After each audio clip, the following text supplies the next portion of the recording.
What's up guys, and welcome back to the channel. Now in this video I'm going to be answering the question, is it profitable to sell jewelry online? But before I get into the video, I'd just like to say I would really appreciate it if you find this video helpful, if you could drop a like on the video, subscribe to the channel, and if you hit that notification bell you will also get first notifications whenever I post any new content to the channel. Now with that said, let's get into the video. As I said, I'm going to be answering the question, is it profitable to sell jewelry online? Now, as with any business, it can always be profitable, but you have to make sure you do it right, because if you start doing things wrong, you're probably not going to end up selling online, which means your business is not going to be profitable.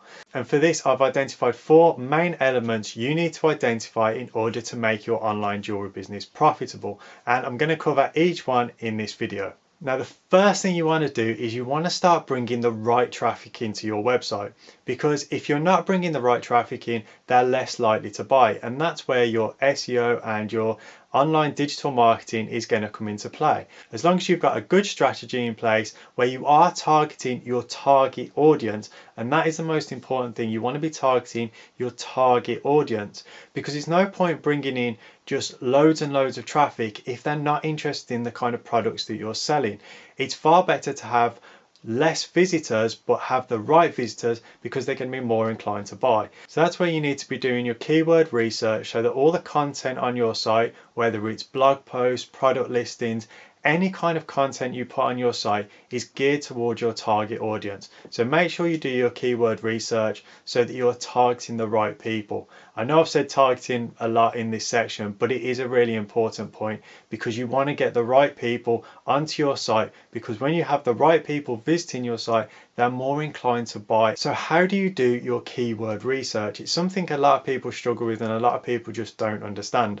And the easiest way to do it is to think of things that you would type into Google or Bing or any other search engine if you were searching for your products, and also ask friends and family the kind of things they would search if they were looking for your products as well, because what you think people would search for and what people actually search for sometimes is slightly different. So you do want to get a few people's point of view on what they would search and the types of terminology they use, and then you can put that into a keyword planner. Google offer a really good one and it's free of charge as well, which is always a bonus. Then use these keywords to see what kind of search volume you'll get. And really you do want to be focusing on what's called a long tail keyword, and this is a more specific type of search, and I've covered this in a previous video but I'll briefly cover it now.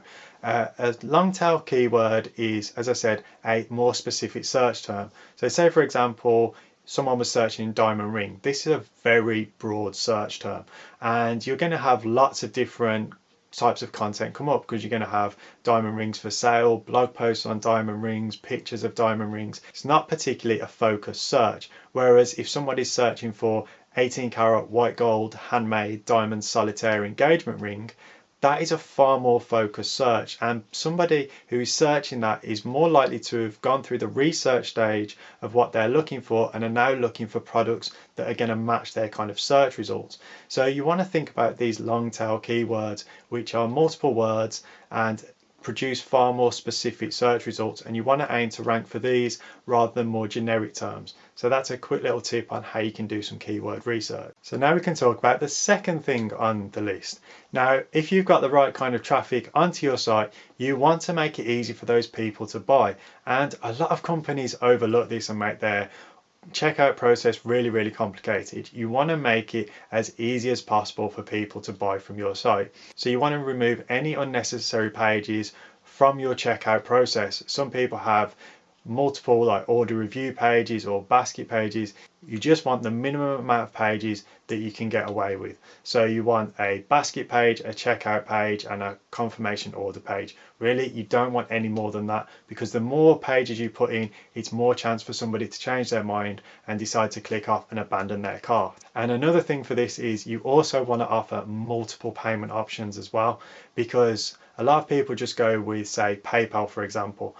This is quite limiting. Even though lots of people use PayPal and lots of people trust PayPal, there's also a big proportion of the market that prefer to pay directly with their credit card. So it's useful having a payment processor who can just deal directly with credit cards. And if you don't want to sign up to a long and expensive contract with some of the big credit card processors, there is a company called Stripe who offer credit card processing on your website, and it is a pay-as-you-go solution, so you only pay when the service is used, which is absolutely fantastic, and the fees are quite comparable to the main credit card processors as well. They're also quite a bit cheaper than PayPal.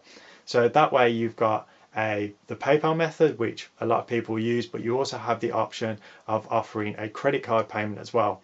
And there is another company called Klarna as well. I think I've said that right. They're a Swedish company that offer more of a finance-based payment solution. So if you've got quite expensive jewelry on your site, offering different payment options, and especially almost a retail finance, is more likely to get people to actually click through and buy it on your site. So check those guys out as well. They're a revolutionary payment processor, and the entry requirements are a lot lower than a lot of other retail finance companies. So if you had all those three options, you'd have lots of different ways for people to pay, which is going to encourage people to buy because they can choose their payment method. So as I said, you want to make it so it's easy for them to buy, and you also want to offer them multiple payment options as well. So that is the second thing you want to do, is make it easy for your customers to buy. So the third thing I identified was you want to have really clear and easy to read terms and conditions and business policies. There's so many companies out there that have terms and conditions that read like a legal document, and most people won't understand. And a lot of companies don't really advertise their policies either. And by policies, I mean payment policy, returns policy, delivery policy. All these kind of things are things that a lot of people want to read up on before they commit to buy, because they want to know where they stand with your business. So make sure you create pages for your payment policy. If you offer something like Klarna, for example, say that people can pay with finance. Say that you offer PayPal, say that you offer credit card payments. This is going to encourage people to click on that buy button because they already know how they can pay. You also want to have a really clear delivery policy. And the reason for this is one of the biggest causes of abandoned carts is people being confronted with how much they're going to have to pay for shipping, especially if you haven't told them prior to them going into your checkout process. And if you're ordering something that's quite cheap and you realize that you're paying a good proportion again for the postage charges, it's a reason for them to click away from it. So make sure you have a page that clearly lists out your postage charges, and also if you offer free postage, make sure you advertise it. Always be clear and upfront with your delivery charges. Don't hide it and don't leave it to the last minute, because all you're going to do is put people off and they're likely to click away from your site and go to somewhere else who clearly lists how much they're going to pay for postage. You also want to have a really clear returns policy. Don't hide it in your essay that is your terms and conditions. List it on a separate page. List how they can start a returns policy, how long your returns policy is open for, but make sure it complies with distance selling regulations, especially if you're here in the UK. And just be clear and honest about the returns policy, how they can contact you to start return, and how you deal with a returns process. And also, if there's any items that can't be returned, it's a bit of a grey area, but things like earrings and anything that is hygiene orientated, you can have a slightly different returns policy on, but always get that checked before you list it on your site. So that's what I mean by having clear and concise terms and conditions and business policies. It's amazing how many times you will see on your analytics software that these pages get read.